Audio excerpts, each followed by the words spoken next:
Hey friends, if you wish to remove space between words in Microsoft Word, then please watch this video. So I don't know why a person would want to do it, but well, there are a lot of queries, so here's how you can do it. Press Ctrl plus F, press one space bar, and it will highlight all the spaces. So all you need to do is you need to remove it. Okay, replace it with, you can replace it with nothing.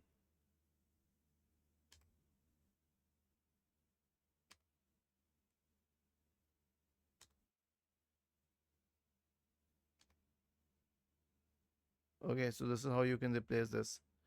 And another easier way is that, see, I will press Control Z to return to the same page. Now I have all the spaces here. I'll click on this downward pointing arrow. I will have to replace it with and replace with nothing. Replace all. Okay. Press space and then nothing here and then replace all and click on yes. Okay. And see all the spaces have been removed here. Can you see this?